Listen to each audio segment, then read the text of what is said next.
아버지 감사합니다. 주의 이름을 부르며 찬양할 수 있는 특권을 주심에 감사합니다. 주의 이름을 부르며 나아올 때에 우리 주님께서 허락하시는 생명과 치유와 그리고 회복이 우리 가운데 이 시간 오늘 일어나게 하여 주시옵소서. 주의 영으로 충만하게 하여 주실 줄을 믿고 참으로 감사드리며 예수님 이름으로 기도합니다. 아멘.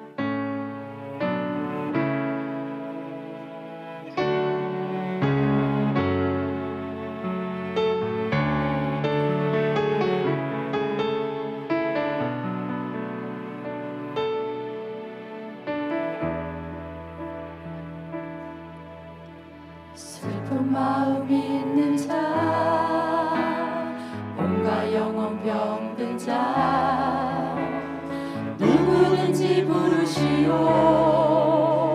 예수 이름 부르시오. 그 이름을 믿는 자, 그 이름을 부르는 자, 그가 어떤 사람이든 그를 구원 얻으리. 슬픈 마음 있는 자, 몸과 영혼 병든 자, 누구든지 부르시오. 예수 이름 부르시오. 그 이름을 믿는 자, 그 이름을 부르는 자, 그가 어떤 사람이든 그를 구원 얻으리. 예수 예수 오 능력의 그 이름 예수 나 외쳐 부르네. 예수 예수 오 구원의 그 이름 예수 나 외쳐 부르네.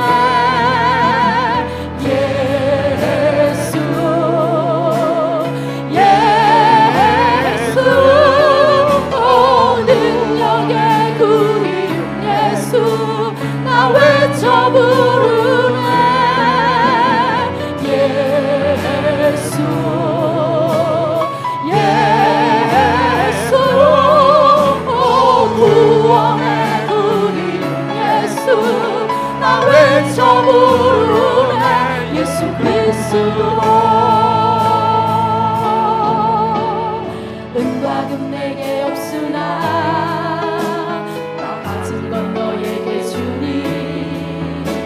능력의 이름 예수라. 그 이름을 붙드시오. 그 이름을 믿는 자, 그 이름을 외치는 자, 그가 어떤 사람이든 그는 주의 영광 보리라.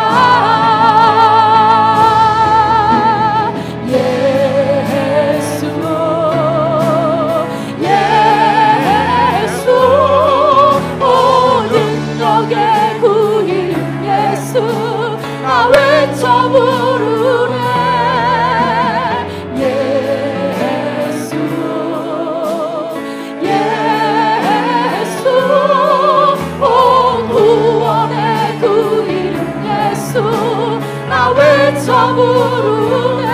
예수 그리스도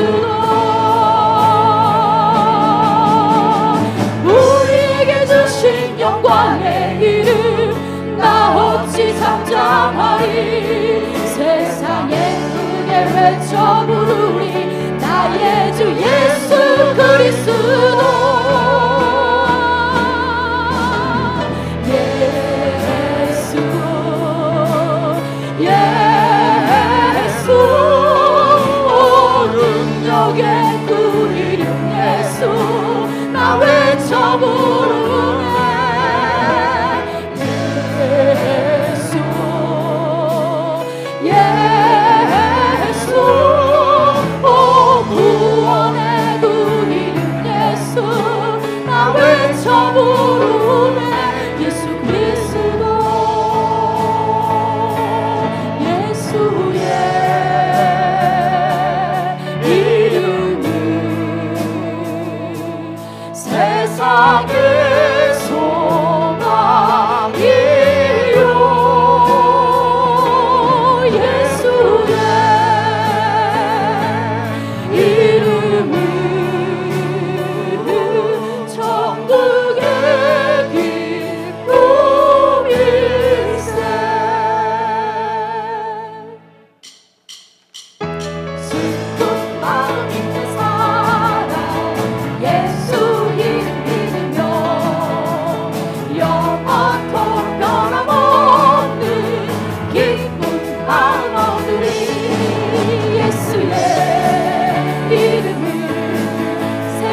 하시네.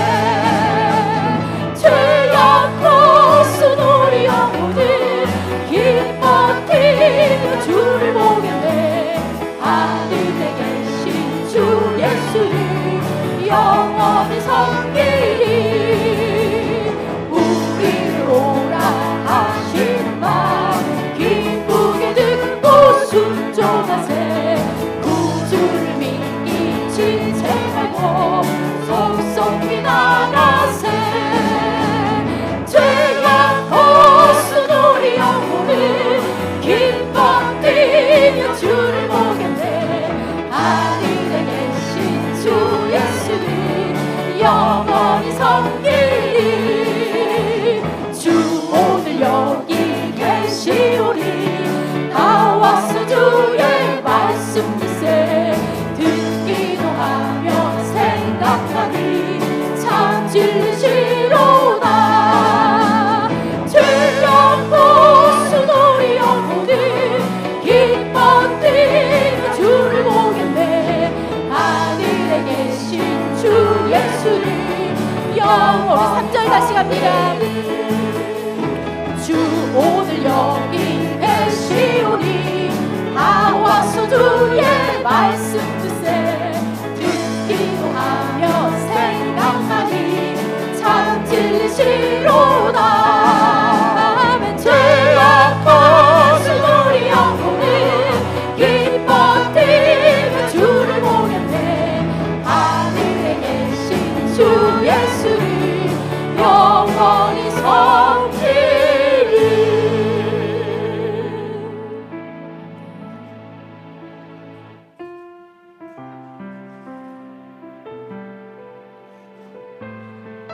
마지막 찬양하실 때에 나는 주를 섬기는 것엔 전혀 후회가 없습니다.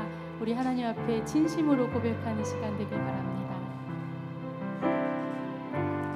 나의 평생에 가장 복된 일은 내가 예수님을 만난 것이라. 나의 평생에 가장 잘한 일은 내가 예수님을 주로 섬긴 것이라. 이 세상 살 동안 내가 걷는 길이 때론 험하여서 넘어질 때도 주의 강한 손이 나를 붙드시니 나는 예수님만 주로 섬기며 살리. 나는 주를 섬기는 것에 후회가 없습니다. 내가 걸어온 모든 시간 다 주의 은혜니. 내가 걸어갈 모든 날도 주만 섬기며 살리. 오직 예수 이름 부르며 살아가리라.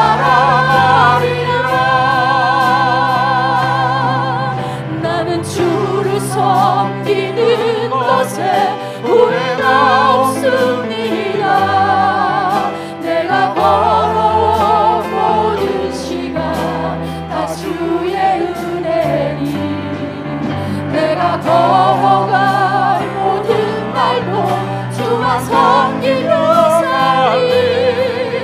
오직 예수 이름 부르며 살아가리라. 이것이 나의 간증이요. 이것이 나의 찬송일세. 나 사는 동안 끊임없이 구주를 찬송하리로다.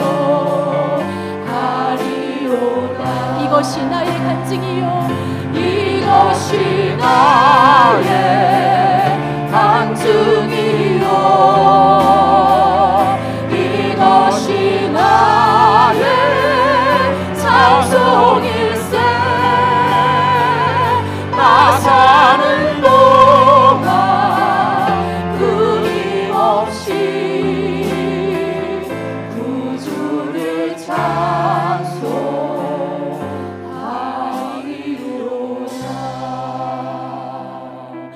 나의 입술의 모든 말과 나의 마음의 묵상이 주께 연락되기를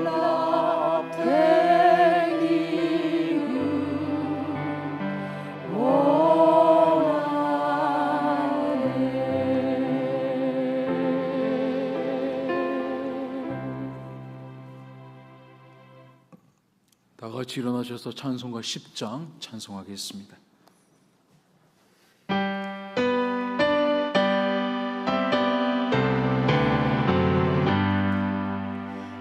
전능왕 오셔서 주 이름 찬송케 하옵소서. 영광과 권능의 성부 여호와셔서 우리를 다스려 주옵소서.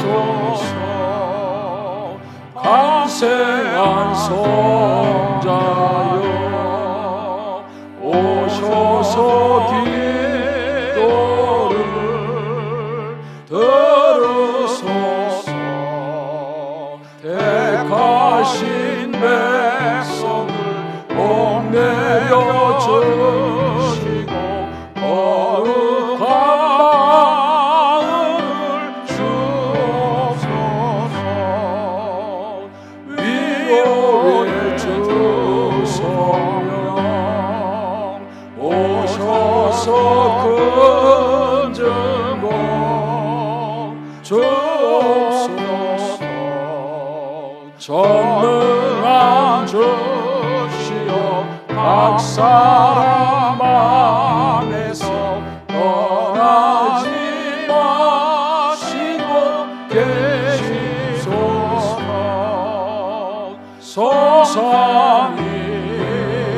성삼일체께 한없는 찬송을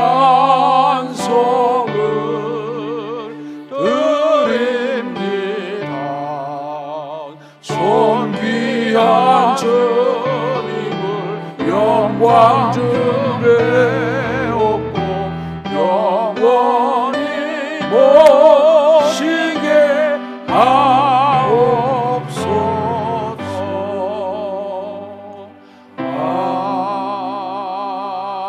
아멘. 우리의 신앙을 고백합니다. 나는 전능하신 아버지 하나님 천지의 창조주를 믿습니다.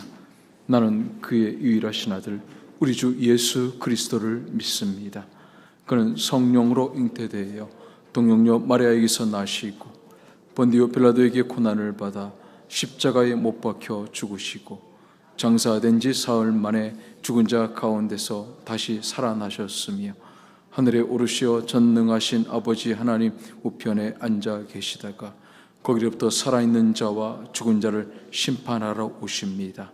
나는 성령을 믿으며 거룩한 공교회와 성도의 교제와 죄를 용서받는 것과 몸의 부활과 영생을 믿습니다. 아멘. 자리에 앉으시고요. 최은호 장로님 기도해 주시겠습니다.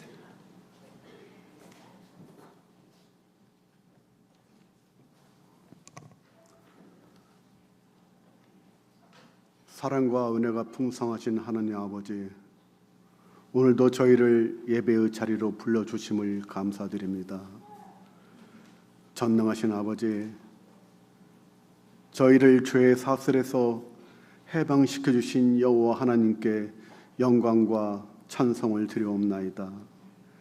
저희의 생명이 시작되기 전부터 택함 받은 자녀로 삼아주시고 인생의 거칠고 험한 고비마다 잠시도 멀리하지 않으시고 동행하여 주신 은혜를 감사드리옵나이다.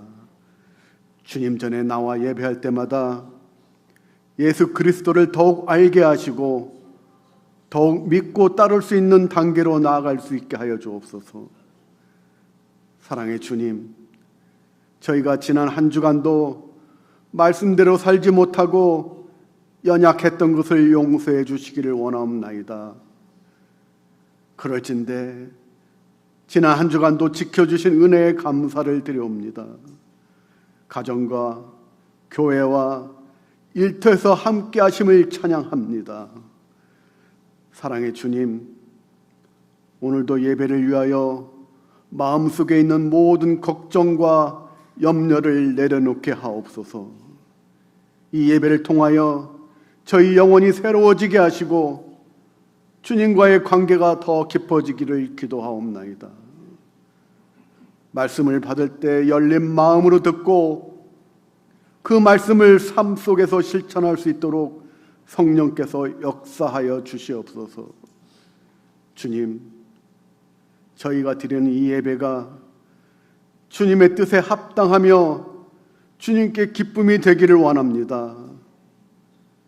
신실하신 주님, 죄로 말미암아 죽을 수밖에 없는 저희들을 진리로 자유케 하여 주셨사오니 그 자유로 오직 사랑으로 서로 종노릇하는 삶이 되게 하여 주옵소서.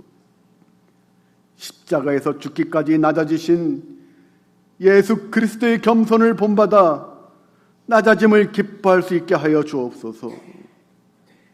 주님의 몸된 교회에서도 서로 종노릇하는 아름다운 신앙의 덕이 넘쳐나기를 원하옵나이다. 서로의 허물은 감싸고 서로의 아픔은 함께할 수 있는 공동체가 되게 하옵소서. 저희 연합성교교를 통하여 주님이 보여주신 사랑의 욕구를 충족시켜 나갈 수 있는 삶이 되게 하여 주시옵소서. 오늘도 소망의 대신 주님만을 의지하고 생명의 말씀을 붙잡기 위하여 참석한 모든 성도님들에게 주님의 신령한 은혜를 맛보게 하시고 그 영혼 깊은 곳에서 주님을 향한 감사의 참성이 울려나게 하여 주시옵소서. 말씀을 들고 서시는 우리 김종호 목사님을 그 크신 사랑으로 붙드셔서 전하시는 말씀마다 주님의 한없으신 사랑을 경험하는 시간이 되게 하여 주시옵소서. 담임 목사로서 총회장으로서의 사명을 감당할 때 성령의 능력으로 붙드시고 영적인 위로가 함께하여 주시옵소서. 예배를 돕는 찬양대와 여러 모양으로 봉사하는 손길 위에도 함께하여 주실 것을 믿사옵고 우리를 시험에 들게 하지 마시고 악에서 구하여 주시옵기를 원하오며 나라와 권세와 영광이 아버지께 영원히 있사옵나이다. 이 모든 말씀 살아계신 예수 그리스도의 이름으로 간절히 기도드려옵나이다.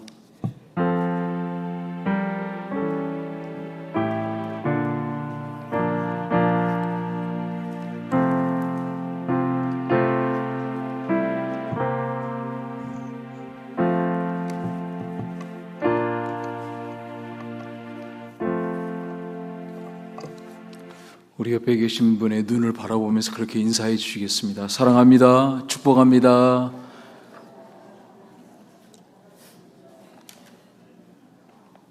오늘도 우리 귀한 분들이 우리 교회에 방문해 주시고 또 오셨습니다. 우리 김슬아 성도님께서 박정호 성도님을 모시고 오셨습니다. 우리 뒤에 앉으신 것 같은데 우리 큰 박수로 우리 환영해 주시기 바랍니다. 예, 감사합니다. 고맙습니다. 제1회 중보기도 학교가 8월 21일부터 계속 진행되고 있습니다. 지금이라도 괜찮으니까 여러분들이 동참하시면 좋은 은혜의 시간이 될 것입니다. 8월 목장 모임이 오늘 예배 후에 식사 후에 있습니다. 한 분도 빠짐없이 목장 모임에 참여해 주시고 여러분의 삶을 나누시고 또 목사님의 말씀을 통해서 은혜 받는 내용을 나누시고 기도 제목을 나눠주시면 좋은 은혜의 시간이 될 것입니다. 3040 교회 모임이 오늘 오후 5시에 교회 친교실에서 있습니다. 특별히 부탁을 드립니다. 좀 일찍 와주시면 감사하겠습니다. 코리안 타임을 적용하시지 마시고 10분, 20분 일찍 와주시면 더 좋은 모임이 될 것 같아요. 꼭 부탁드립니다. 30대, 40대 친교 모임 꼭 참석해 주시고요. 다음 주 오후에 정기 당회가 있습니다. 미주 한인들의 위 건강과 흡연에 관한 연구 참여에 대한 설문조사가 있는데 목사님께서 더 자세하게 나오셔서 설명해 주실 것입니다. 1:1 제자 양육 성경 공부 또 수요일 금요일 우리 기도 모임이 계속해서 교회에서 있습니다.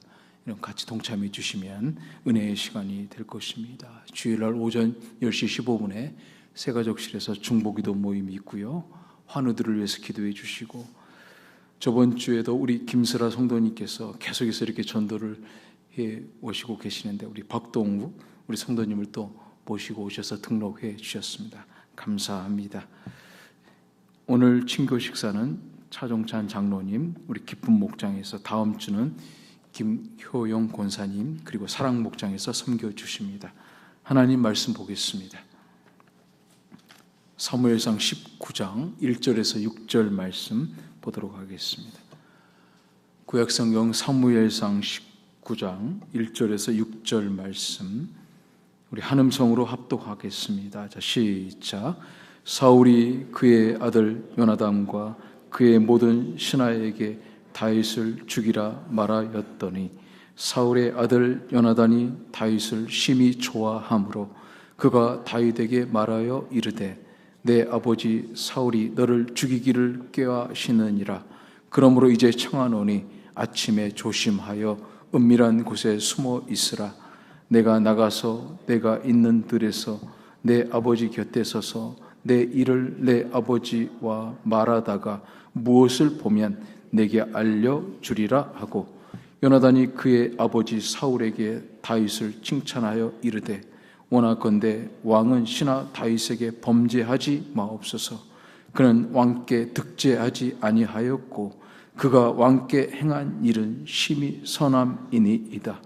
그가 자기 생명을 아끼지 아니하고 블레셋 사람을 죽였고 여호와께서는 온 이스라엘을 위하여 큰 구원을 이루셨으므로 왕이 이를 보고 기뻐하셨거늘 어찌 까닭없이 다윗을 죽여 무죄한 피를 흘려 범죄하려 하시나이까.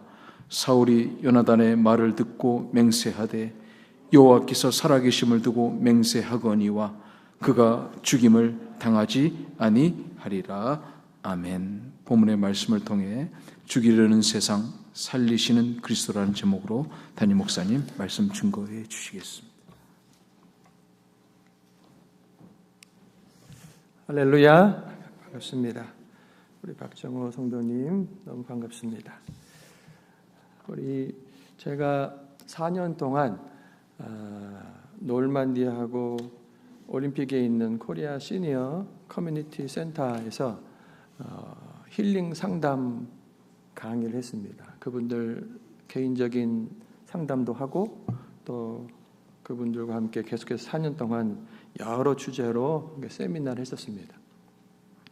그런 중에 저한테 연락이 온 것이 USC 그 대학에서 이제 미주 한인들의 위 건강과 흡연에 관한 연구 프로젝트가 생겼는데 그거를 이제 그 코리아 시니어 센터에 이렇게 협업하는 그런 제안이 들어왔고 그 중에 이제 같이 이렇게 도와줄 분들, 그래서 사회 요 지역의 지도자 또는 뭐 상담가, 무슨 의사, 뭐 여러 부류의 분들을 이렇게 불러서 한 번, 두 번 미팅을 했습니다.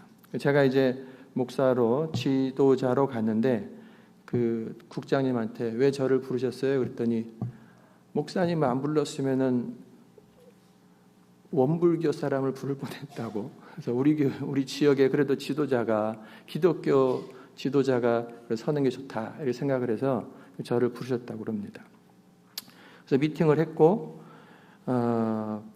주제를 한국에서 태어난 사람 그리고 미국에 살고 있는데 21세 이상 흡연을 하고 있는 사람 또는 그 흡연을 하고 있는 사람의 가족 이렇게 두 부류가 이제 이번 참여할 수 있는 자격이 된다는 겁니다. 그러면 그분들 이제 직접 흡연하는 분과 간접 흡연하는 분들의 그 폐에 대한 부분들은 연구가 많이 되어 있는데 위에 대한 연구가 이제 지금 이제 조사 중이라는 겁니다. 그 연관이 있다.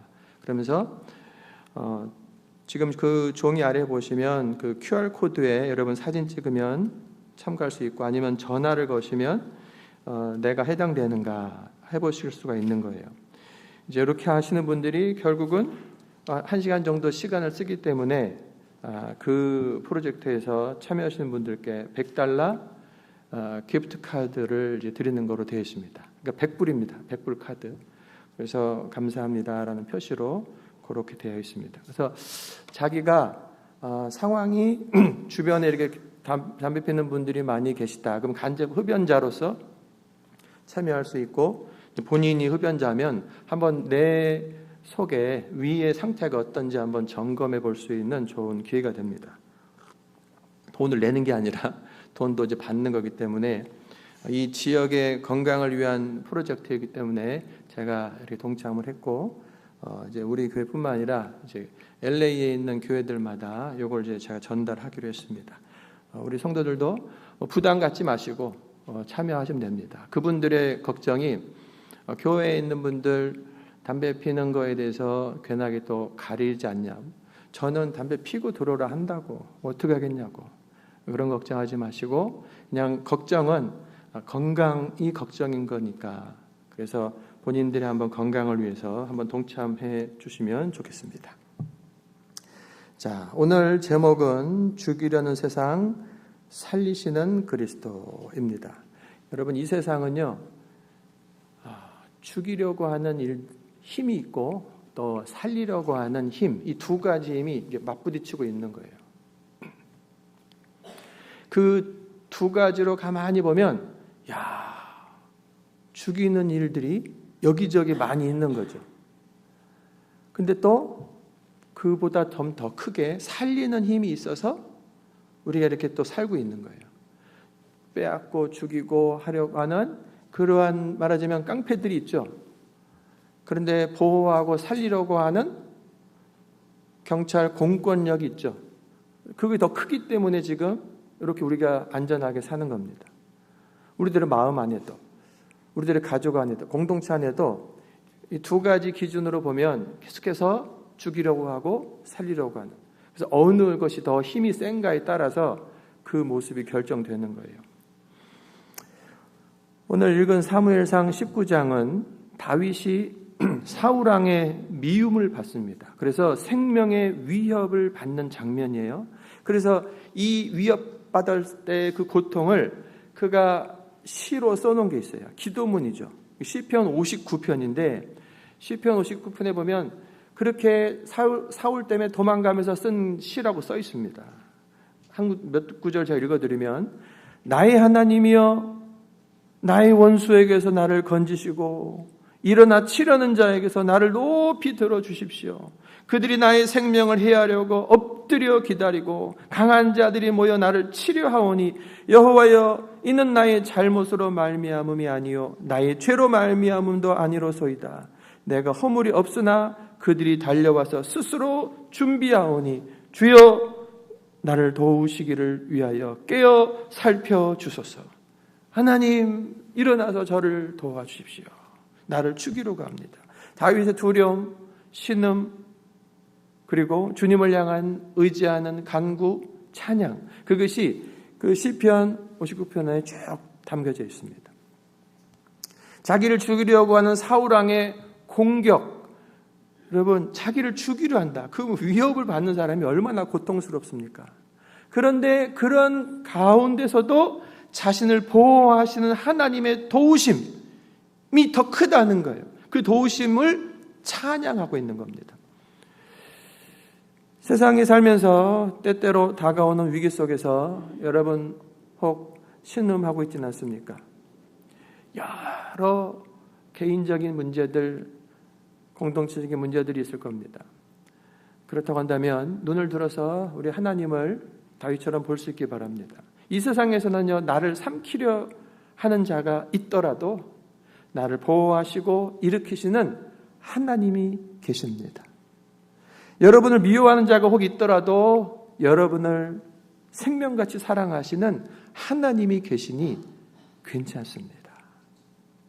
한번 옆에 분에게 해보세요. 하나님이 계시니 괜찮습니다. 힘내세요. 시작. 하나님이 계시니 괜찮습니다. 힘내십시오. 그렇습니다.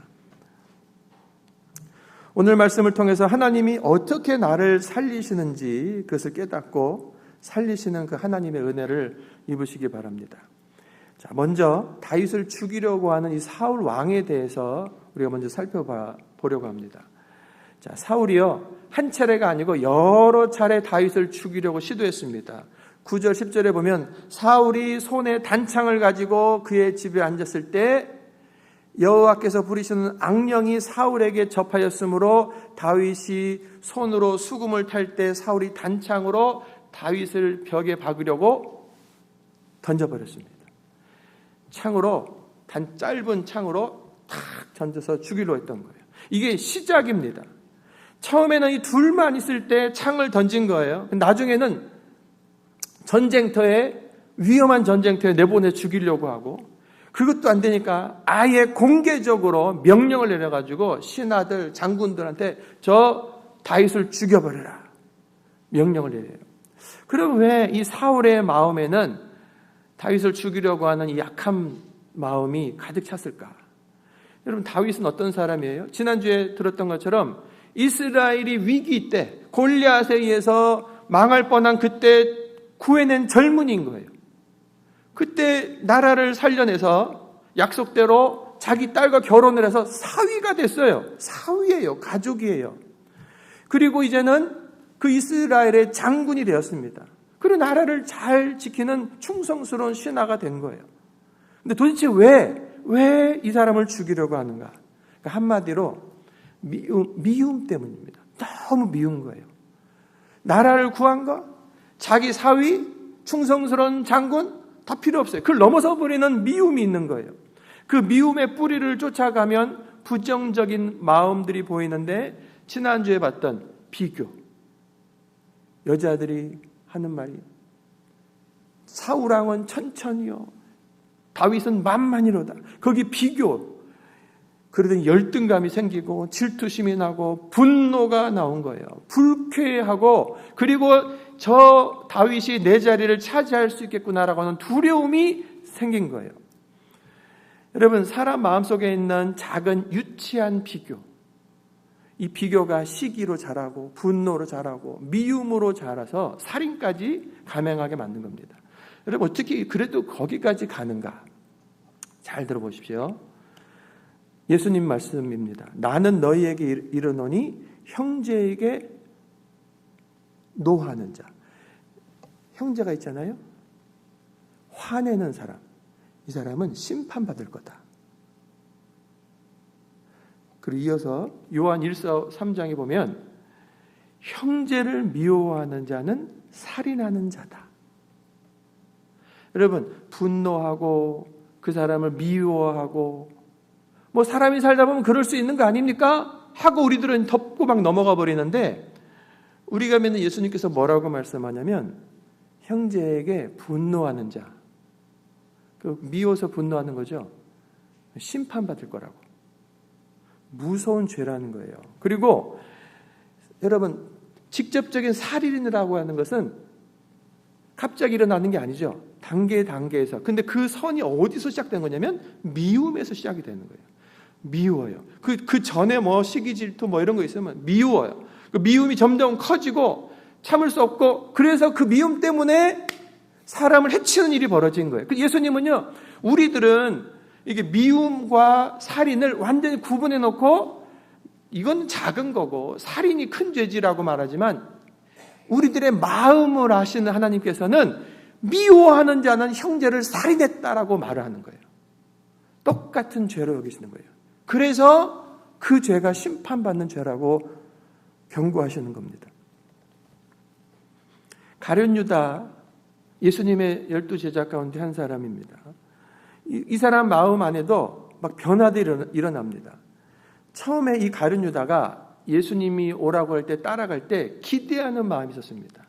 뭐냐면 로마의 정복하에 있는데 로마를 물리쳐버리고 이제는 이스라엘이 독립이 되고 그리고 이스라엘이 옛날 그 다윗 왕 솔로몬 왕 때처럼 강력한 나라가 되게 할 거다. 이분은 능력이 있으니 그렇게 하실 분이다라고 기대하고 따라온 거예요. 그런데 예수님을 3년 반을 따라가는데 하는 말마다 원수를 사랑해라. 원수를 위해서 기도해 줘라. 오른편 맞으면 왼편 뺨도 내어놓아라. 자기는 저 로마 저 군인들을 그냥 잡아가서 죽이고 싶은데 예수님은 계속 용서하라고 기도해 주라고 하는 거예요. 예수님을 따라갈 수가 없어요. 기대하다가 실망감이 생긴 거죠. 그는 끝내 돌이키지 않습니다. 예수님께서 돌이킬 수 있도록 기회를 주셔요. 그런데 그 실망과 그것이 이제 미움으로 이어지게 되죠. 사단이 들어감합니다. 여러분, 사단이 마귀가 이 가룟 유다에게 예수를 팔 생각을 넣었다라고 했습니다. 아유, 따라다녀봐야 이거 뭐 독립 안 되겠어. 그리고 역시 뭐니 해도 돈이 최고야. 이 사람은 돈을 사랑하는 사람이라고 그랬습니다. 그래, 뭐 예수님 따라가봐야 가난하고 배고프고 뭐 별거 없어. 돈이 최고야 하면서 그 예수님 그 그룹으로 들어오는 거의 재정을 맡았던 사람인데 뒷주머니를 차기 시작한 거예요. 돈을 빼돌리기 시작했습니다. 그리고 예수를 팔라고 하는 그 마귀의 소리, 그래 팔아버리자 하고 대제사장에 가서 가죠. 여러분, 팔라고 하는 그 마음의 소리 속에서 머리를 흔들면서 무슨 소리냐고, 어떻게 이런 생각을 가질 수 있냐고 자책을 하고, 야, 나는 인간도 아니다 이랬으면요 깨어났을 거예요. 그런데 그런 생각이 일어났을 때 뭐 그러지 뭐 예스를 한 거예요. 이게 뭐냐면요, 마귀를 영접하는 겁니다. 마귀가 야, 예수 따라다녀봐야 별거 아니잖아. 예수 팔아버리지 뭐. 맞아, 예스 할 때 그 다음 구절이 뭐냐면 마귀가 가룟 유다에게 속으로 들어왔다 그랬습니다. 들어온 다음부터는 그 다음에 곧바로 실행을 하죠. 예수를 대제사장에게 종값 은 30에 팔아버리고 맙니다. 그리고 마귀는요 절대로 그냥 두지 않습니다. 다시 또 가룟 유다를 깨워가지고 양심을 정죄하죠. 너가 어떻게 예수를 팔 수 있냐. 그래, 내가 어떻게 예수를 팔았지. 말도 안 돼 하고 대제사장이 가도 물을 수 없는 상황이 됐고, 결국은요 너 같은 거는 살 자격이 없어. 맞아 하고 자살해 죽어버린 겁니다. 여러분, 죽음의 이 힘이요 어마어마하게 작동을 하고 있는 거예요. 여러분, 어디서 근데 시작이 된 거예요? 그 가룟 유다 안에 있는 마음인 거예요. 기대하는데 자기 기대인 거예요. 예수님 말씀이 아니고 자기식의 기대를 하다가 실망을 하고 그리고 미워하고, 그런 중에 마귀의 소리에 팔아버리지 뭐. 그래, 팔아버리고 죽어버려. 그래. 여러분, 죽음의 힘이 굉장히 강력하게 역사한 겁니다. 그런데 어디에서?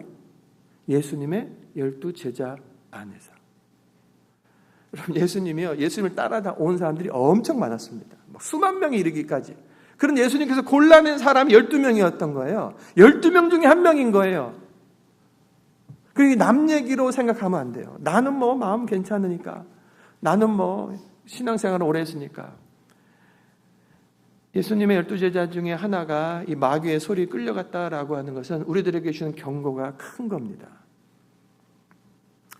여러분, 사울이나 가룟 유다 안에 일어났던 이런 부정적인 마음들, 그냥 시작, 비교하고 기대하고 실망하고 뭐 이랬던 시기하고 질투하고 이런 마음들이 내 안에 있지 않은가 정직하게 살펴봐야 됩니다. 여러분, 그것들이 시작이 되어서 나도 모르게 사울의 공격성 또 가룟 유다의 이 배신으로 나를 그쪽으로 끌고 가는 거죠.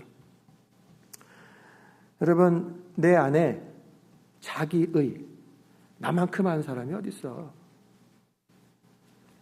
다른 일을 비교 평가하고 또 자기가 받은 상처가 많아요. 그래서 다른 사람들도 그냥 지레짐작 그러려니 하고 상처 입은 그런 말들, 실수, 실언, 과도한 해석들 막 이런 것들이 나와요. 여러분, 오늘 말씀을 들으면서 첫 번째 교훈, 반면교사가 이 사울인데, 사울을 그냥 사울로만 볼 것이 아니고 그 안에 일어났던 마음의 작동들과 그 결과를 보면서 내 안에 일어나는 마음의 그런 것들을 점검해 보셔야 된다는 거예요. 그 작은 그 부정적인 마음들이 이 죽음의 힘에 붙들려면 어디까지 갈 수 있는가 우리들에게 보여주기 때문에 그렇습니다. 여러분, 다른 사람들에 대해서 부정적인 생각들이 툭툭 떠오르는 거. 막 그런 게 뭐 있어. 별거 아니야. 뭐 나도 할 줄 알아. 다른 사람이 하는 거에 대해서 칭찬하고 격려하고 축복하고 기다려주고 사랑해주고 온유하게 대하고 화평, 그러니까 성령의 열매들이 쭉 있단 말이에요. 근데 그런 마음이 툭 튀어나와서 하는 게 아니라 시기하고 질투하고 뭐 그런 게 어디 있어. 함부로 말하고 에이 이거 별거 아니야 과소평가하고 부정적인 것들이 있다고요. 근데 뭐 말하자면 우리가 살면서 이 마음들이 왔다 갔다 하죠. 그게 우리들의 본 모습이니까. 근데 어느 힘이 더 세냐고요. 아까 처음 말씀드린 것처럼 죽음의 힘과 살리는 힘이 내 안에서 좌우로 작동을 하는데 뭐가 나를 더 내 안에서 일어나게 하는가. 여러분, 여기에서 일어난 작은 마음들을 간과해서는 안 됩니다. 그것들이 더하여지고 더하여지고. 그래서 죄가 결국은 사망에 이르게 만들기 때문에 그렇습니다. 자, 그러므로 우리는 이 사울을 보면서 어떻게 해야 되는가? 교훈을 얻습니다. 여러분, 우리 안에 미움, 이 사울에게는 미움이 생긴 거예요. 미움이 싹 틀 때 그냥 내 안에 있는 미움 그 자체를 가지고 하나님 앞에 나오십시오. 그러니까 뭐 내가 갑자기 성인이 돼가지고 내가 그 사람을 사랑한다. 그런 거 없습니다. 제 안에도 막 시기하고 질투하고 미워하고 평가하고 문제가 막 생겼을 때 뭐 갑자기 그 사람을 축복하고 안 되는 거예요. 그 사람이 나한테 해놓은 게 뭔데? 갑자기 그 어떻게 용서가 되냐고요. 그게 아니고 내 안에 이런 부정적인 생각들이 딱 일어날 때 가장 먼저 첫 번째로 하나님 앞에 나오라는 거예요. 여러분, 만약 사울이 자신 안에 일어나는 그런 불쾌감, 시기심, 열등감 이런 것이 일어나는데 하나님이 자기를 일대왕으로 세웠잖아요. 그럼 하나님 앞에 나와서 하나님 어떻게 된 겁니까? 나 기분 나빠요 하면 되는 거였어요. 그랬다고 한다면 이스라엘의 역사는 완전히 달라졌을 겁니다. 여러분, 다윗의 그 59편을 제가 처음에 읽었는데 다윗이 지금 죄가 없는 상태에서 사울 때문에 죽임을 당하려고 하는 그 두려움과 고통이 있잖아요. 그러면 누구보다도 사울을 향해서 저 사울을 내가 죽여야겠다라고 하는 것이 그냥 그 당시에 일반적인 그러한 태도일 거예요. 그런데 그가 그 고통을 가지고 사울을 대면한 게 아니라 사울은 피해버립니다. 도망쳐버립니다. 그리고 나서 하나님 앞에 가지고 나온 거예요. 시편 59편 6절 9절에 다윗의 그 시 전체를 읽으면요, 욕이 엄청 나옵니다. 그게 두려움이 엄청 나와요. 뭐 처음부터 나를 보호하시는 하나님, 그래도 하나님을 찬양합니다, 그런 거 없어요. 얼마나 고통스러운지 그가 막 말하거든요. 그리고 그 자기를 공격하는 자들에 대해서 개라고 말해요. 자, 들어보세요. 그들이 점으로 돌아와서 개처럼 울며 성으로 두루 다니고 그들의 입으로는 악을 토하며 그들의 입술에는 칼이 있어 이르기를 누가 들으리요 하나이다. 여호와여, 주께서 그들을 비웃으시며 모든 나라들을 조롱하시리이다. 하나님은 나의 요새시고 그의 힘으로 말미암아 내가 주를 바라리이다. 지금 그의 문장을 보면요, 그가 막 이 다윗이 괴로울 때 보면요, 문장이 막 왔다 갔다 하는 것도 있어요. 복잡해. 그대로 나온 그대로 고통스러워서. 그리고 그 욕도 저 개대로 어떻게 됩니까? 하나님 저대로 두고 보시겠습니까? 내가 기도하는데 누가 듣겠냐라고 조롱하는데 저것들을 가만히 두십니까? 절대로 용서하지 마십시오. 그런 내용이 거기 나온다고요. 여러분, 사울과 다윗의 다른 게 뭡니까? 자기 마음 안에서 일어나는 불평과 부정적인 생각과 모든 것들, 그걸 가지고 사울은 다윗을 죽이려 했고 다윗은 그것을 가지고 하나님 앞에 나온 거예요. 이것이 완전히 다른 그들의 인생을 걷게 만들었다라고 하는 겁니다. 여러분 마음 안에 일어나는 부정적인 생각들, 미움, 기도로 다뤄야 됩니다. 기도로 다루지 않으면 마귀가 들어오는 통로가 되기 때문에 그렇습니다. 여러분, 그리고 가룟 유다를 볼 때 사람에 대해서 우리가 갖는 이 안에 있는 기대감을요, 실망할 일이 많다는 것을 잘 이렇게 새겨 놓으시기 바랍니다. 내가 기대하다가 실망할 일이 있을 거다. 예방주사를 좀 놔주시라고요. 목사님이니까 이러시겠지? 또 저분은 교회를 오래되니까 이러겠지? 인간에 대한 기대는요, 좀 더 가까이 가면 냄새를 맡게 되고 좀 더 가까이 가면 오점을 보게 되는, 다 누구나 그런 거예요. 그래서요, 건강한 관계는 항상 경계선을 두고 있어야 돼요. 적당한 거리를 이렇게 띄고 있어야 그 다음에 그게 건강하게 관계가 유지되는 것이지, 너무 붙어가지고 이렇게 현미경 보듯이 쳐다보고 있으면요, 별의별 더러운 것도 보이고 가까이에서 별의별 소리도 듣게 되고, 우리들은 늘 실망하며 살 수밖에 없는 연약한 존재다라는 생각하고 기대하다가 실망할 것이 아니라, 여러분 기대하는 바가 있었으면은 기도해 주십시오. 그리고 기다려 주십시오. 다른 사람이 자꾸 비교가 되고 그런 시기 질투가 생각나면 그거 내려놓고 감사의 제목들을 한번 써보십시오. 여러분, 여러 가지 것들, 내 안에 일어나는 부정적인 생각들에 대해서 힘들 때 아버지 하나님께 나오라고 하는 거, 그리고 그것들을 어떻게 해소할 것인가에 대한 것을 잠깐 말씀드렸는데, 여러분들이 생각하면 얼마든지 할 수 있습니다. 그걸 한번 목장 모임 때 한번 나눠보시기를 바라고. 자, 이제 이렇게 죽이려는 저 세상, 저 임금 사울이 있는데 하나님께서 이 다윗을 어떻게 살리셨는가?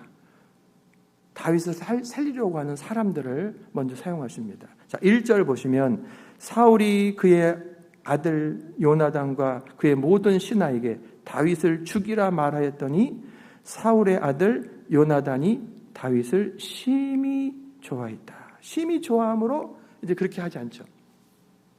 여러분, 요나단은 사울 왕의 아들입니다. 왕자예요.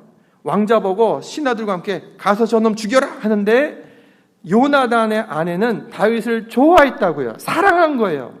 왜냐하면 요나단의 이 눈, 이 세상을 보는 이 관점이 우리들에게 도전이 되는 건데, 요나단에게 있어서 다윗은요, 어떤 사람이냐면 경쟁자인 거예요. 자기가 아버지를 따라서 이스라엘의 왕이 되는 것이 마땅한데 지금 실제로 백성들로 통해서 인기가 막 올라가고 있단 말이에요. 이거를 방치해둬 버리면은 자기 자리가 위협을 받는 그런 사람, 그런 관계인 겁니다.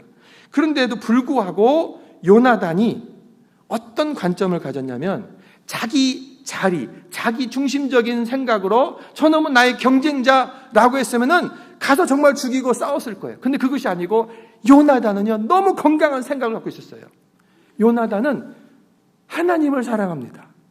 그리고 하나님께서 세우신 이 이스라엘을 사랑합니다. 그래서 그 눈으로 해석을 하는 거예요. 그 눈으로 다윗을 보면요, 다윗은 이스라엘이 위기 때 건진 용맹한 사람인 거예요. 다윗은 또한 자기의 그런 동생의 남편인 거예요. 이제는 가족이 됐어요. 그래서 하는 말이 보십시오. 4절부터 5절 보면 요나단이 아버지 사울에게 하는 말합니다. 그가 아버지를 위하여 생명을 아끼지 아니하였지 않습니까? 여호와께서 큰 구원을 그를 통해 이루셨는데 어찌 까닭없이 죽이려 하십니까? 하면서 다윗이 했던 것, 다윗이 아버지 왕을 위해서 목숨을 바쳤고 하나님을 통해 하나님의 그 그릇으로서 큰 구원을 이루는 주의 종이었는데 왜 그렇게 하시냐고. 요나단의 이 위대함은요, 자기의 개인적인 이기적인 판단을 가지고 자기 자리를 지키려고 하는 것이 아니라 하나님의 나라를 우선하고 있는 이 관점이 우리들에게 핵심적인 교훈이 되는 것입니다. 그래서야 심지어 자기 자리를 내어놓을 마음까지도 있는 거예요. 여러분, 벌어지는 상황은 이기적인 것이 아니라 공동체, 이스라엘 공동체 전체를 위해서 생각하고 하나님께서 정말로 뭘 원하시는가 그것을 기준으로 선택했어요. 그럼 그때 이 자체가 선한 마음입니다. 이 선한 마음은 사람들을 살리는 일에 쓰임받는 거예요. 요나단이 말씀드린 대로 다윗의 강력한 경쟁자였다는 걸 조금 더 살펴보면 사울왕이 지금 이 다윗을 죽이려고 했던 것이 시기 질투에서 시작이 돼서 미움을 더 강화시키는 것이 바로 요나단의 자리까지 빼앗을 수 있다라고 하는 이 두려움이 있었던 겁니다. 그래서 반드시 저놈을 죽이겠다고 했던 거예요. 이 사실을 요나단이 모르는 게 아니에요. 하지만 말씀드린 대로 요나단은 하나님을 사랑했고 공동체 이스라엘을 사랑했고 이스라엘을 사랑하고 하나님을 사랑하는 저 다윗을 사랑했던 겁니다. 그래서 다윗을 의심하지 않습니다. 그의 충성을 믿고 의지합니다. 나중에 가서는 하나님이 자기 아버지 사울을 버리셨다는 것을 알게 됩니다. 그리고 나서는 그것을 그대로 인정해서 다윗이 왕권의 자리에 오를 것을 믿고 자기 아들을 부탁을 하는 장면이 나중에 나와요. 요나단은요, 왕의 자리를 내 자리라고 하면서 지키려고 하는 것이 아니라 하나님의 나라를 지키는 일이라고 한다면 자기가 얼마든지 물러서는 그런 마음을 가진 자였다. 여러분, 이게 선한 마음이에요. 이것이 다윗을 살리는 요나단의 마음이었던 겁니다. 여러분, 죽이려고 하는 사울 왕의 힘이 강력해졌어요. 너 안 죽이면 너 왕자리도 뺏길 수 있어 하는데 요나단은 하나님이 더 소중하고 나라가 소중하고 그 하나님을 사랑하는 다윗을 사랑하는 가운데서 사랑의 힘으로 아버지를 설득해 나가는 거죠. 여러분, 공동체 안에서, 가족 안에서, 교회 안에서 이것저것에서 분열이 일어난다. 그러면요, 관점이 사실은 딱 갈라지는 거예요. 사울식 해석, 사울식 관점. 또 하나는 이 요나단식 해석 관점. 사울은요, 전쟁에서 이기고 돌아오면서 잔칫날인데 사울, 이기적인 마음으로 비교, 질투, 열등감, 미움, 죽여! 이렇게 가버린 거예요. 너랑 같이 있을 수 없어. 그런데 요나단은 진짜 자기 자리인데 그 자리를 빼앗길 위기가 다가오는 게 뻔히 보이는데도 불구하고 공동체를 사랑하는 거예요. 하나님을 사랑하는 거예요. 하나님의 나라와 그의 뜻, 큰 뜻, 그 가운데 나는 왕의 자리에 갈 수도 있고 아니고 신하로도 멈춰도 괜찮아. 하나님의 뜻이 더 중요한 거야 라고 하는 요나단식의 해석 관점. 이게 사실 이게 믿음입니다. 이것이 영혼을 살리는 큰 힘이 되는 거예요. 하나님은 그것을 기뻐하시는 거예요. 여러분, 내 가족, 목장, 공동체, 만남 속에서 자꾸 불화가 있다. 그러면요, 사울식 마음을 내가 갖고 있구나. 이걸 뒤집어가지고 요나단의 마음을 가지면 모두와 살게 됩니다. 조금 가볍게 예를 들면 손흥민 선수가 드디어 LA에 와서 막 뛰고 있죠. 오늘 몇 시에 합니까? 역시 7시. 오늘 저는 7시에 손흥민 선수가 LAFC 선수로 이제 홈 구장에 뛰는 거예요. 우리가 뉴스를 계속 보고 있으니까 제가 인상적이었던 게 뭐냐면 그냥 LAFC에 와서 그 사람은 아주 값비싼 사람이기 때문에 쉬어도 됐어요. 적응한다. 그런데 원정 경기부터 막 따라가서 그리고 파트로 자기 시간 주어졌을 때 하고 자기가 이렇게 뭐예요? 프리킥을 하나 얻어냈을 때 프리킥인가요? 그걸 얻어냈을 때 자기가 참으면 되는 거예요. 그런데 뭐라고 하냐면 우리 팀의 프리킥의 전담인 부하인가? 그에게 넘깁니다. 그 사람이 아니라고 손흥민 당신 차라고 3번을 왔다 갔다 합니다. 근데 손흥민이 아니라고 우리 팀의 이 전담 키커는 당신이다 하고 쳤고 골을 넣어버린 거예요. 그리고 나중에 당신 딸 낳잖아. 생일이잖아. 선물이야. 너무 행복하게 만드는 거예요. 어쩔 줄 몰라 합니다. 그 부한가가. 그리고 2번째 게임에서도 잘 몰고 들어가가지고 이 수비들이 다가왔어요. 그때 이쪽이 비었기 때문에 이 손흥민이 옆으로 탁 빠져나가서 탁 쳐버리면 늘 수도 있는 거예요. 조금 무리해서도. 그런데 자기가 하지 않고 옆으로 들어오는 다른 자기 동료에게 살짝 밀어줍니다. 그리고 그 사람이 넣어버린 거예요. 그리고 그 사람은 항상 이진 공격인데 득점을 못 내고 있던 사람인데 손흥민 때문에 지금 오랜만에 득점을 한 거예요. 너무 기뻐하는 거예요. 그래서 게임은 게임대로 질 게임을 이기고 이기고 하면서 잘 살려놓고 무엇보다 전체 팀을 하나로 묶어버린 거예요. 그리고 이제 3번째 게임에서 결국 자기가 이제 프리킥을 누가 해놓은 거를 맡아가지고 멋지게 넣어버리죠.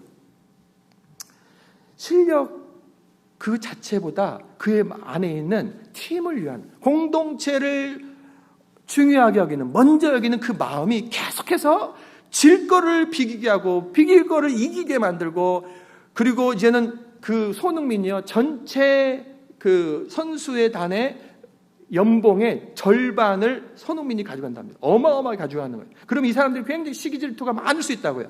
그런 마음이 싹 사라져 버렸어요. 다 손흥민하고 하나 됐습니다.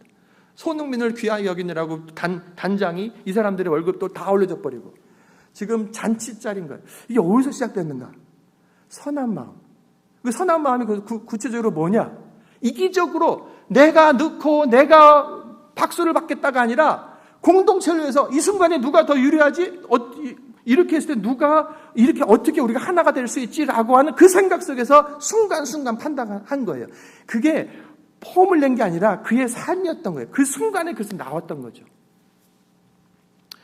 여러분 참 좋은 예가 된 거예요. 우리 가정에서도 교회 안에서도 그냥 나 개인의 나의 자존심, 나의 판단 이것 따라서 뭔가 말해버리고 그리고 행동해버리지 말고 공동체, 내 가정, 교회, 목장을 위해서 어떻게 말할 것인가, 어떻게 행동할 건가를 새기시라고요.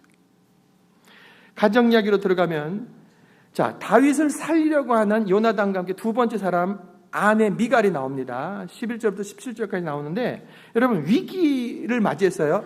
아버지 사울이 자기 남편 다윗을 죽이겠다는 거예요. 그 명령을 내려버렸습니다. 그래서 이제 그 미갈과 다윗이 있는 방으로 군대를 보내가지고 죽이려고 하는 거예요. 그런데 여러분 이 순간에 미갈 아내 마음이 왔다 갔다 하는 거죠. 아버지의 말을 따라야 되나? 지금 남편을 살려야 되나? 여러분 같으면 어떻게 하겠습니까? 당연히 이제 남편 아니냐? 여러분 쉽지 않습니다. 결혼한 지 일단 얼마 안 됐고 이 사람들이 무슨 연애하다가 만난 게 아니에요. 골리앗 죽인 것 때문에 선물로 자기 딸이 거기 간 겁니다. 그리고 그런 관계로 시작이 됐어요. 그리고 다툴 조건들이 많아요. 이 미갈은 사울 왕, 그 위에 가문도 좋았을 뿐만 아니라 첫 번째 왕의 가문이 되었는데 다윗은요, 그 당시로도 천한 목동 집안의 막내 아들인 거예요. 그리고 또 하나, 거리에서 보면은 그 외쳤던 여인들의 소리. 사울은 천천히요, 다윗은 만만이로다. 누가? 여자들이 했다고요. 그러면 부인 입장에서 그 여자들을 보면서 저것들 봐라, 저것들 봐라. 괜하게 그 안에 걱정스러운 마음이 생기는 거죠. 다윗이 어떤 여자 보고 그냥 미소만 지어도 기분이 나빠질 수 있는 그런 상황들인 겁니다. 왜냐하면 워낙 인기가 많아져 버렸으니까.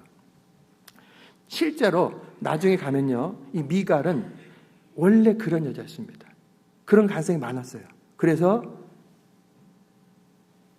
다윗과 관계가 이제 나중에 어렵게 됐지만 실제로 어떻게 합니까? 천한 집에 아이고 목동 집안에서 그 이웃말을 나중에 합니다. 미갈이. 그러니까 이 여자는 지금 성숙한 여자가 아니었던 거예요. 여러 이유로 미갈은 남편 다윗과 다툴 수 있는 상황이 있었고, 그래서 아버지의 말 따라서 그냥 딱 죽이는데 내어줄 수도 있었던 거예요. 그런데 그렇게 하지 않고 살려줍니다. 바깥으로 내보내고, 그리고 인형 같은 거 집어넣고 도망가 버렸다고, 자기를 위협해서 어쩔 수 없이 도망가게 만들었다고 막 이러면서 살려준다고요. 여러분, 위기의 때 부인이 목숨을 걸고 다윗을 살려준 거예요. 왜? 도대체 왜? 지금 이 여자가 지금 성숙한 여인이 아니라니까요. 근데 왜 다윗을 목숨 걸고 살려줬을까? 다윗이 아내 미갈을 아끼고 사랑했던 거예요. 여러분, 다윗의 미갈에 대한 사랑이 또 뒤에도 나옵니다. 그러니까 실제로 다윗은 미갈을 사랑했습니다. 자기 아내고, 첫 번째 아내고, 당연한 거죠. 남편의 사랑을 받던 미갈이 위기의 때 아버지 사울이 아니라 또 여러 가지 조건들이 아니라 남편 다윗을 보호하는 일에 자기 목숨을 걸었다. 여러분의 가족이 위기의 때에도 여러분 편에 있을 것 같습니까? 여러분, 걱정이 된다고 한다면 왜 그런가? 여러분, 제가 가정사역 또 상담 또 이것저것 하다 보면 재정적인 위기가 와버리면 갈라서고, 건강의 위기가 와도 아유 더 이상 못 참아 하고 갈라서기도 하고, 여러분 그 갈라선 분들의 입장을 보면요, 또 함부로 절대로 말할 수 없어요. 이해가 됩니다. 제 안에서도 나 같아도 그렇겠다 막 이런 게 꿀뚝 나온다고요.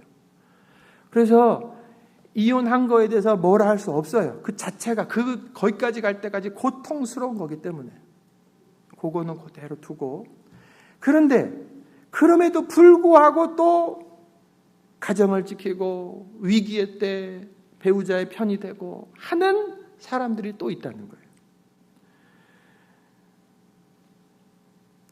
제가 이제 지난번에 한번 말씀드렸기 때문에 살짝 해도, 제가 우리 배트긴 권사님 댁에 신방을 가면 어떻게 잘 돌보고 계셔요. 그때 잊어버릴 수가 없어요. 젊어서 저 김재수 씨가 나를 많이 사랑해 줬어요. 나는 배신할 수가 없어요. 여러분, 우리 집은요, 서로 살리는 말을 하고 서로를 축복하고 그래서 세워지는 그런 가정인가? 아니면 죽이고 넘어뜨리고 붙잡고 하는 그런 말을 하고 있는가?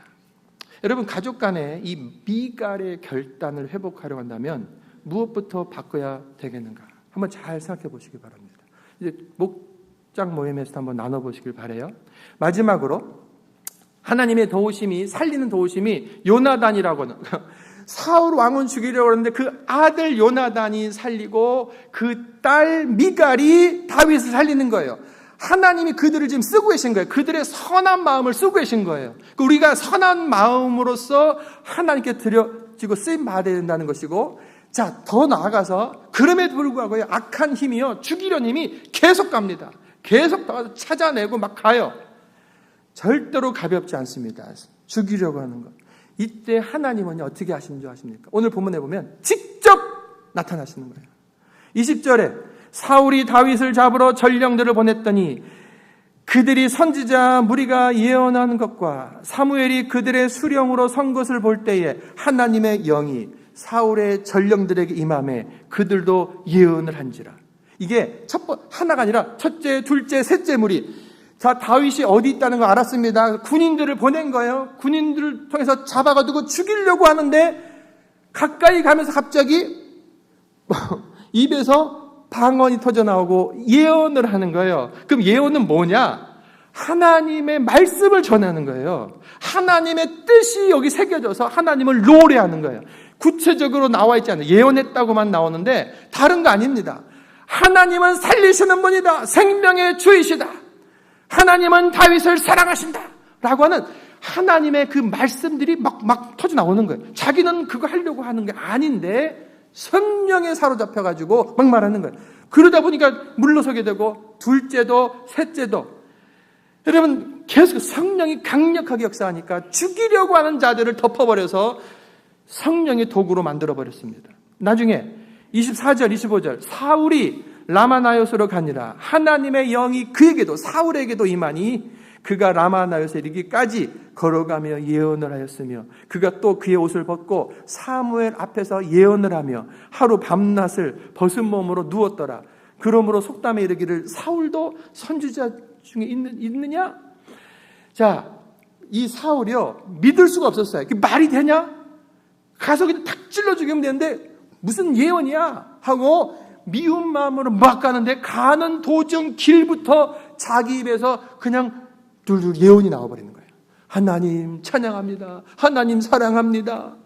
하나님께서는 다윗을 사랑하십니다. 말하자면 하나님의 말씀을 자기가 막 하고 있는 거예요. 그러더니 그 하나님의 영의 그 감동에 뜨거워가지고 더워가지고 옷을 벗어버려요. 그리고 누워버리죠. 성령이 충만하지 않고 감당하지 못할 정도까지 그에게 임하신 겁니다. 여러분 하나님이요 다윗 요나단의 우정, 미갈의 사랑 그리고 아예 직접 개입해서 다윗을 죽음의 길에서 보호해 내셨다. 믿으시기 바랍니다. 그러면 왜? 그러면 이제 마지막 질문. 도대체 하나님은 왜 다윗을 이렇게까지 하시는가? 어떻게 이렇게까지 다윗을 보호하시고 살리시는가? 왜 그렇습니까? 하나님이요 다윗을 택하신 거예요. 하나님 보시기에 참으로 아름다운 자, 하나님께로 택함 받은 자, 그의 삶을 아시고 그의 장래를 아신 하나님께서 그에게 사명을 주신 거죠. 그래서 여러분 이 다윗의 이야기를 보면서 이게 남 이야기다라가 아니라 다윗을 사랑하고 특별히 보호하시고 인도하시던 그 하나님의 보호하심과 능력을 원한다고 한다면 내가 다윗과 같은 모습에 서 있어야 돼요. 뭡니까? 하나님은 택하신 그 사명을 주신 다윗을 책임져 주셨다는 거예요. 그러므로 하나님 앞에 나는 어떤 존재인가를 생각해 봐야 돼요.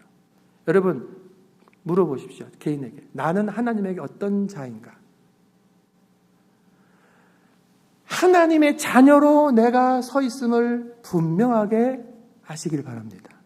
또 하나, 그리스도인이라고 한다면 하나님께서 나를 통해서 이루실 하나님의 주신 사명이 있다는 것을 아시길 바랍니다. 이것을 확신하면요, 하나님의 보호하심이 떠날 수 없어요. 잘 들어보십시오. 요한복음 10장 28절, 마태복음 28장부터 내가 너희에게 분부한 모든 것을 가르쳐 지키게 하라. 볼지어다 내가 세상 끝날까지 너희와 항상 함께 있으리라. 예수님께서 지금 구원해 내신 제자들, 사명을 주신 제자들에게 하신 약속이 뭐냐면요, 세상 끝날까지 너와 함께 하겠다. 그리고 요한복음 10장 28절에 내가 그들에게 영생을 주노니 영원히 멸망하지 아니할 터이요 또 그들을 나의 손에서 빼앗을 자가 없다. 그들을 주신 내 아버지는 만물보다 크심에 아무도 아버지 손에서 빼앗을 수 없다 라고 말씀하셨어요. 누구를 향해? 하나님의 자녀이면서 주님께 붙들린 사명자를 말하는 겁니다. 영혼들을 살리는 위해 드려지고 쓰임받는 내 삶을 드린 그 사명자들에 대해서 하나님이 보호하시고 책임지시겠다라고 말씀을 하는 것입니다. 따라해보세요. 나는 예수 그리스도 안에 하나님의 자녀입니다. 자신 없으면 안 해도 돼요. 그냥 그러하다라고 나는 믿고 하는 분들은 제대로 하시고, 나는 여전히 잘 모르겠다 그러면 반드시 저한테 전화를 주셔야 돼요. 나는 예수 그리스도 안에서 하나님의 자녀다. 아멘. 믿습니까? 자, 따라해보세요. 하나님께서 나를 예수 그리스도를 전하는 전도자로 세우셨다. 믿습니까? 아멘. 여러분, 하나님께서 자기 아들 예수를 죽여 죄값을 치르게 하시고 그분을 믿는 자들에게 하나님의 자녀가 되는 권세를 주실 뿐만 아니라 이제 하나님의 자녀가 됐으니 하나님의 나라와 의를 위해 살라. 하나님이 가장 기뻐하신 영혼들을 살리고 하나님의 나라를 확장한 일에 내가 이 모습으로 저 모습으로 드려지고 쓰임받기를 원합니다. 나를 부르신 하나님 감사합니다. 내가 여기 있습니다. 라고 하는 헌신된 자를 주께서 붙잡아 보호하고 인도하시는 것입니다. 사명, 구원에 대한 확신과 사명의식이 바로 하나님의 이 큰 보호하심 가운데 있게 만드는 것입니다. 여러분, 시편 23편 4절에 내가 사망의 음침한 골짜기로 다닐지라도 내가 해를 두려워하지 않는다. 왜? 주께서 나와 함께 하신다. 라고 하는 이 다윗의 고백. 죽을 고비가 엄청 많았어요. 근데 하나님께서 그때마다 건져내시고 승리하게 하셨던 그 삶을, 그것을 다 경험했던 이 다윗. 노래하는 거예요. 노래하는 거예요. 여러분, 자, 다시 한번 힘차게 한번 외쳐봅시다. 나는 하나님의 자녀입니다. 나는 하나님 나라 일꾼입니다. 하나님 나를 붙들어 사용해 주십시오. 사명자가 되시길 바랍니다. 구체적으로 가족, 목장, 작은 관계를 살리는 요나단처럼 이기적이 아니라 공동체를 생각하고, 미갈처럼 내가 받은 사랑을 잊지 말고 나누면서 살리고 공동체를 위하는 귀한 주님의 사람들로 다 쓰임받기를 주의 이름으로 축원합니다. 기도하겠습니다. 우리 말씀 붙들고 함께 기도하시는데, 내 안에 두려움, 걱정, 근심, 여러 가지 부정적인 생각들 또는 미움, 시기, 질투, 인간적인 모든 생각들 다 주님 앞에 가지고 나와서 그대로 아뢰십시오. 하나님은 여러분 마음을 다 아십니다. 가릴 것도 없고, 주님 제가 그렇습니다. 그 사람이 너무 밉고 어쩔 줄 모르겠습니다. 그대로도 알리는 거예요. 그리고 주님이 주는 위로와 힘과 능력과 길을 구하시길 바랍니다. 주님, 나는 하나님의 자녀입니다. 나는 사명자입니다. 나는 모든 관계를, 사람들을, 영혼들을 살리는 주님의 사람입니다. 나를 받아주시옵소서. 우리 주님으로 함께 기도하겠습니다. 할렐루야. 아버지 하나님 감사합니다. 우리 사랑하는 성도들과 함께 귀한 말씀을 들었습니다. 사망의 음침한 골짜기와 같은 상황들이 아버지 한 주간 안에도, 아버지 내 삶 안에도 아버지 있었음을 주 앞에 고백합니다. 그것 때문에 불편하고, 아버지 그것 때문에 미워하고, 그것 때문에 걱정하고 근심하고 두려움 가운데 있기도 했습니다. 하나님, 어쩔 줄 몰라 하는 자로, 그래서 죄로 이어지는 것이 아니라 다윗처럼 아버지 하나님 앞에 가지고 나옵니다. 주님, 걱정이 됩니다. 두렵습니다. 어쩔 바를 모르겠습니다. 하나님 도와 주시옵소서. 주님 앞에 아뢰 때 주님이 주시는 위로와 주님이 주시는 길과 아버지 주님이 열어주시는 그 은혜를 입게 하여 주시옵소서.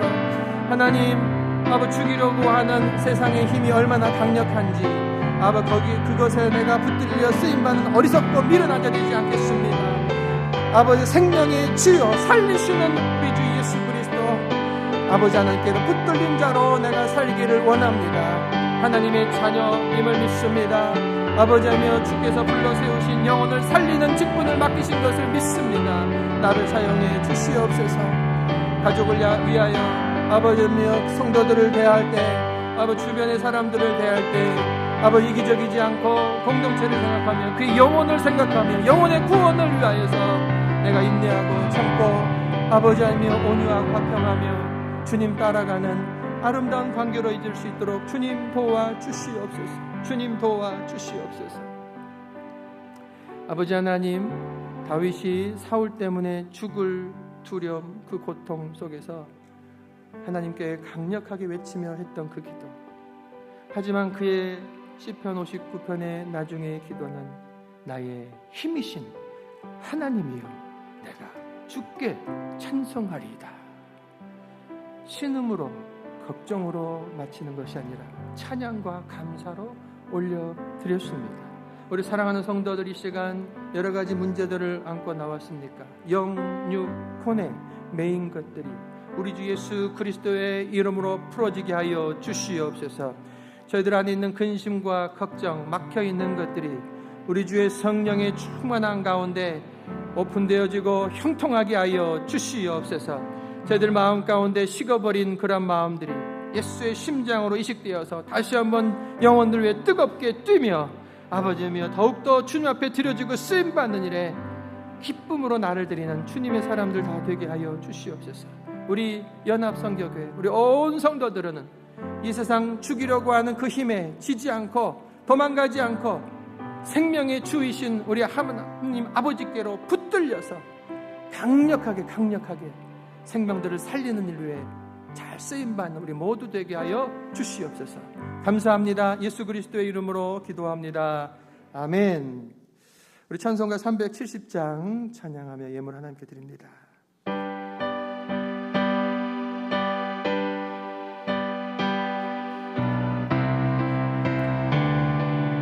주 안에 있음을 믿으십시오. 주 안에 있는 나에게 단 근심이 있으랴. 십자가 밑에 나아가 내 짐을 풀었네. 주님을 찬송하면서 할렐루야 할렐루야. 내 앞길 멀고 험해도 나 주님만 따라가리. 그 두려움이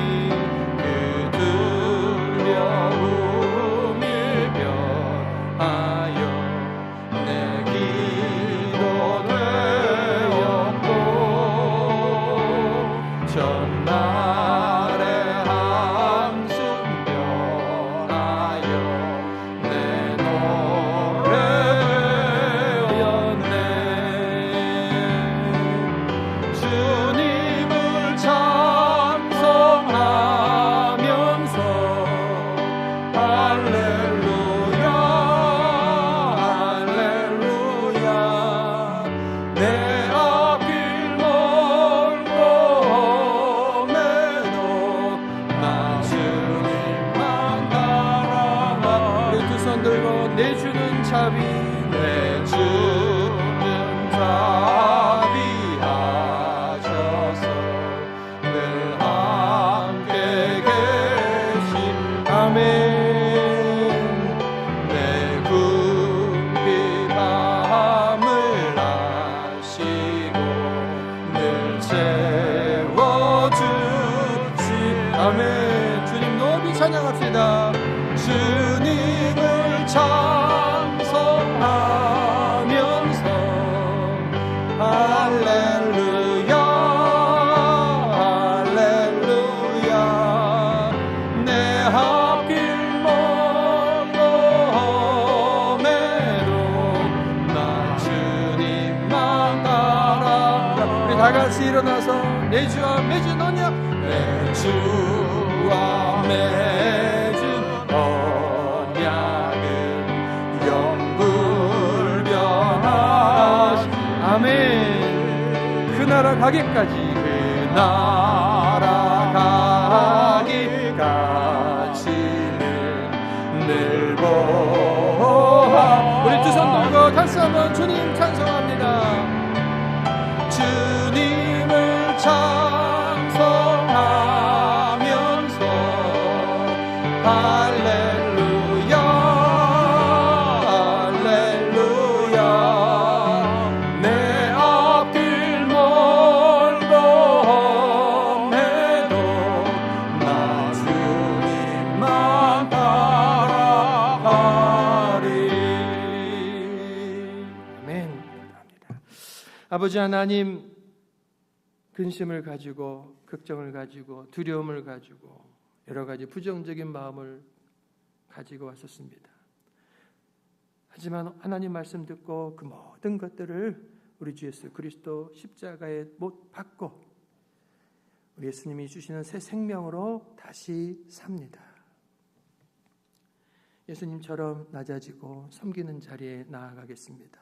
예수님께서 맡기신 사명에 나를 드립니다.